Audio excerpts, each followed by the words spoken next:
இன்றைக்கி வீடியோவில் Next.js பற்றி பார்க்க போகிறோம். Next.js சிம்பிளாக பார்த்தீங்கன்னா ரியாக்டோட நெக்ஸ்ட் வெர்ஷன் மாதிரி இது. ரியாக்டில் உங்களுக்கு என்னெல்லாம் மைனஸ் இருக்குமோ அதெல்லாம் இங்கே ப்ளஸ்ஸாக இருக்கும். Next.js அப்படின்றது it is a kind of framework. நம்ம Node.js ஃபேமிலிக்குள்ளே தான் இவரும் வராப்பில். நம்ம எதையுமே Node.js கூட சேர்ந்து யூஸ் பண்ண போகிறோம்.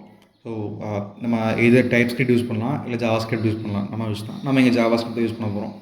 ஓகே, ஸோ இந்த Next.jsன்றது கொஞ்சம் புதுசான விஷயம். கிட்டத்தட்ட வந்து உங்களுக்கு ஒரு 9 இயர்ஸ் 8 இயர்ஸ் தான் இருக்கும். 2016 இனிஷியல் ரிலீஸ் பண்ணாங்க.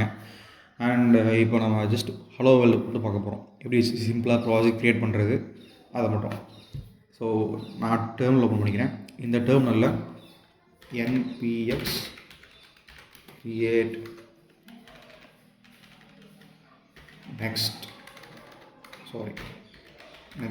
ஆப். இதுக்கு நேம், ப்ராஜெக்ட் நேம் கொடுக்கணும்னா பேமெண்ட்னு வைப்பேன். எவ்வளோ நாள் டெஸ்ட் பண்ணி கொடுக்குறது. ஓகே, ஸோ இது நமக்கு சில கொஷின்ஸ் கேட்கும். டைப் ஸ்கிரிப்ட் யூஸ் பண்ணுறீங்கன்னு கேட்குது. நான் வேணானே கொடுத்துக்கிறேன். லிண்டிங் வேணுமா? வேணாம். டெய்ல்விண்ட் சிஎஸ்எஸ் வேணுமா? இப்போ ரியாக்டில் பார்த்தீங்கன்னா நம்ம யூஸ் தான். நம்ம என்ன ஸ்டைலிங் வேணுமோ யூஸ் பண்ணிக்கலாம். And design, material design, semantic UI, Tailwind என்ன வேணுமோ யூஸ் பண்ணிக்கலாம். ஆனால் இவங்க நெக்ஸ்ட்டை பொறுத்தவரை இனிஷியலாகவே டெய்ல்விண்ட் ஆஃபர் பண்ணுறாங்க. வேணும்னா எடுத்துக்கலாம். வேணும்னு கொடுக்குறேன். ஓகே, எஸ்ஆர்சி டைரக்டரி திங்ஸ் எனக்கு வேணாம். அதுக்கடுத்து நெக்ஸ்ட்டு பொறுத்தவரை உங்களுக்கு 2 விதமான ரவுட்டிங் இருக்குது. ஆப் ரவுட்டிங் ஒன்று, பேஜ் ரவுட்டிங் ஒன்று. ஸோ பேஜ் ரவுட்டிங் அப்படிங்கும்போது நமக்கு நம்ம டெவலப்பர் ஃப்ரெண்ட்லியாக இருக்கும், ரொம்ப சிம்பிளாக இருக்கும். ஆனால் பேஜ் ரவுட்டிங் அப்படின்றது அந்தளவுக்கு எஃபெக்டிவாக இருக்காது. பட் ஆப் ரவுட்டிங் அப்படின்றது கொஞ்சம் லிட்டில் பிட் காம்ப்ளெக்ஸாக இருக்கும்.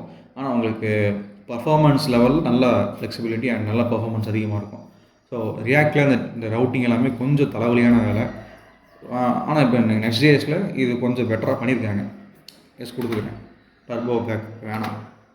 இம்போர்ட்டரைஸ் அதுவும் வேணாம். இதெல்லாம் கொடுத்துட்டிங்கன்னா Next.js வந்து அதுவே நமக்கு சில விஷயங்களை டவுன்லோட் பண்ணி பில்டு பண்ணி நமக்கு ஒரு ப்ராஜெக்ட் பண்டிலாக கொடுக்குறோம். ஸோ Node.js இருக்கணும். இந்த நெக்ஸ்ட் ரன் பண்ணுறதுக்கு Node.jsன்றது உள்ளே இருக்க வேண்டிய விஷயம், அது இருக்கணும். அண்ட் நெக்ஸ்ட்ன்றது இருக்கிறதுலே ரொம்ப லைட் வெயிட்டான விஷயம். இப்போ நீங்கள் வெப்சைட்லாம் பார்த்தீங்கன்னா லைட்னிங் ஸ்பீடில் ஒர்க் ஆகும். ரொம்ப நமக்கு என்ன தான் காம்ப்ளெக்ஸாக நீங்கள் யூஐ அதெல்லாம் பண்ணாலுமே இதோட பர்ஃபார்மன்ஸ்ன்றது நல்லா மேக்ஸிமமாக இருக்கும். ஸோ அது ஒரு பெரிய அட்வான்டேஜ் நெக்ஸ்ட்டை பொறுத்தவரை. ஸோ நம்ம ரியாக்டில் என்னெல்லாம் மைனஸும் உங்களுக்கு அதெல்லாம் ப்ளஸ்ஸாக இருக்கீங்க. ஸோ நமக்கு டிஃபால்ட்டாக டெய்ல்விண்ட் வந்துடுது. ப்ராஜெக்ட் க்ரியேட் ஆகிடுச்சு. நம்ம ஜஸ்ட் விஎஸ் கோட் ஓப்பன் பண்ணிக்கலாம். உங்களுக்கு என்ன ஐடி ப்ரிஃபர் ஆகுதோ நீங்கள் அதில் பண்ணிக்கிங்க. நான் வந்து பேமெண்ட் இந்த ப்ராஜெக்டை விஎஸ் கோடில் ஓப்பன் பண்ணேன். டெர்மினல் க்ளோஸ் பண்ணிக்கலாம். இதுக்கு பார்த்து தேவையில்லை. ஓகே, ஸோ நமக்கு விஎஸ் கோடில் ஓப்பன் ஆகிடுச்சு. இந்த விஎஸ் கோடில் பார்த்தீங்கன்னா உங்களுக்கு இந்த விஷயங்கள்லாம் இதுக்கு முன்னாடி ரியாக்டோ இல்லை வேறு ஏதாவது Node.js சம்மந்தப்பட்ட ஆக்டிவிட்டீஸ் நீங்கள் செஞ்சுருந்தீங்கன்னா உங்களுக்கு இது ஒரு ஐடியா இருந்திருக்கும். இல்லைனா சொல்கிறேன். இப்போ டெய்ல்விண்ட் config.mjs அப்படின்றது டெய்ல்விண்ட் கான்ஃபிகரேஷனுக்கான விஷயங்கள். நீங்கள் மேனுவலாக டெய்ல்விண்ட் இன்ஸ்டால் பண்ணிங்கன்னா உங்களுக்கு இந்த டெய்ல்விண்ட் இனிட் அதெல்லாம் போட்டு நீங்கள் அது க்ரியேட் பண்ணுவோம். இங்கே அப்படி இல்லாமல் நம்ம ஃபஸ்ட்டே கேட்டுச்சா வேணுமா வேணாமா அப்படின்னு நம்ம வேணும்னு கொடுத்தங்காட்டி இதெல்லாம் நம்ம க்ரியேட் பண்ணி வச்சிருச்சு டெய்ல்விண்ட் கான்ஃபிக்லாம். உங்களுக்கு டெய்ல்விண்ட் கான்ஃபிகில் ஏதாவது மாற்றணும்னா நீங்கள் இங்கே மாற்றிக்கலாம். ரைட்டு, readme.md இந்த டாக்குமெண்ட் ஃபைலு, அதுக்கடுத்து சிஎஸ்எஸ் கான்ஃபிகரேஷன். இந்த நெக்ஸ்ட்ன்றதுக்கு நானே புதுசு தான். நான் வந்து பார்த்தீங்கன்னா ரொம்ப வருஷம் முன்னாடி யூஸ் பண்ணது. சரி, எகைன் நம்ம தூசி தேடி எடுப்போன்றதில் இப்போ யூஸ் பண்ணுறோம். அதுக்கடுத்து பேக்கேஜ் நம்ம இன்ஸ்டால் பண்ணுற பேக்கேஜ் எல்லாமே இங்கே லிஸ்ட் ஆகிருக்கும். And next config, Jason config இது எனக்கு ஐடியா இல்லை. ஸோ இதை பற்றி டீப்பாக வந்து ஒரு வீடியோ தனியாக பார்ப்போம். அண்ட் பப்ளிக் அப்படின்றது நம்ம பப்ளிக்காக என்னென்ன விஷயங்கள் போடுறோம். இந்த example.com/ அப்படின்னா லைக் ஏதோ ஒரு இமேஜ் வர்றது இல்லை, அந்த மாதிரி பப்ளிக்காக என்னென்ன விஷயங்கள் ரூட்டில் இருக்கோ அதெல்லாமே இங்கே வரும். ஃபோட்டோவாக இருக்கலாம், ஏதாவது ஃபைலாக இருக்கலாம். நோட் மாடியூல்ஸ் உங்களுக்கு தெரியும். அண்ட் இந்த ஆப் தான் நமக்கு மெயின். இந்த ஃபோல்டருக்குள்ளே தான் நம்ம எழுத போகிற எல்லா கோடுமே வரப்போகுது.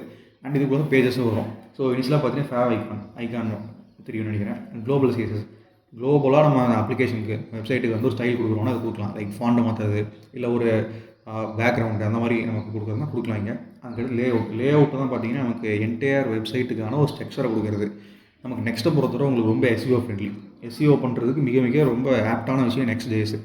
அதில் நீங்கள் மேனுவலாக நீங்கள் டேக் கொடுக்கலாம். டைட்டில், டிஸ்கிரிப்ஷன், என்ன டேட்டா வேணுமோ அதை நீங்கள் கொடுத்துக்கலாம். ஈச் பேஜுக்கும் கொடுக்க முடியும், குளோபலாகவும் கொடுக்க முடியும். ஸோ அது நம்ம அடுத்தது பார்ப்போம். அண்ட் page.js இதுதான் பார்த்தீங்கன்னா நமக்கு என்டையர் ஆப்புக்கான என்ட்ரி பாயிண்ட்டு வச்சுக்கலாமே. நான் அதை ரன் பண்ணி காமிக்கிறேன்.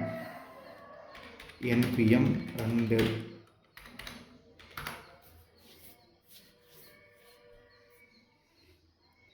இது நமக்கு ரன் ஆயிடுச்சு அப்படின்னா உங்களுக்கு லோக்கல் ஹோஸ்ட் டிஃபால்ட்டாக 3000 ஒர்க் ஆகும். அது அப்படியே ஜஸ்ட் லிங்க்கை ஃபாலோ பண்ணிக்கிறேன். லிங்க் ஓப்பன் ஆச்சுன்னா உங்களுக்கு டிஃபால்ட்டாக நெக்ஸ்ட் டேஸில் வரக்கூடிய பேஜ் நமக்கு வரும். இனிஷியலாக ரன் ஆகும்போது மட்டும் ஒரு 2 செகண்ட் 5 செகண்ட் உங்களுக்கு டைம் எடுத்துக்கும். அதுக்கப்புறம் உங்களுக்கு செட்டு சேஞ்சஸ் ரெண்டர் ஆகிறதா இருக்கட்டும், இல்லை நெக்ஸ்ட் வெப்சைட் ரன் ஆகிறதா இருக்கட்டும், ரொம்ப ஃபாஸ்ட்டாக இருக்கும். இது வந்து உங்களுக்கு ஹோம் பேஜ் மாதிரி இதை ஹலோ வேர்ல்டுன்னு நீங்கள் வச்சுக்கலாம். ஓகே, ஸோ இதில் நம்ம சேஞ்ச் பண்ணுறோன்னா ஹோம்னு இருக்கா, இதை மினிமைஸ் பண்ணிவிட்டு நான் அவ்வளோ எரேஸ் பண்ணிடுறேன்.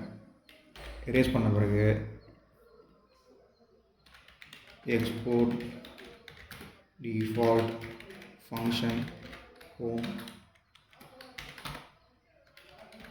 ரிட்டர்ன். இப்போது எல்லா டேக்ஸும் பார்த்தீங்கன்னா ஜேஎஸ்எக்ஸ் எல்லாமே உங்களுக்கு இதில் இருக்கும். ஒரே ஒரு பேரண்ட்டு கீழே தான் இருக்கணும். H1 போடலாம். நம்ம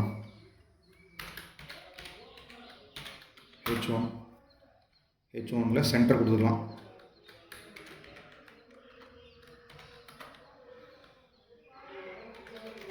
This is my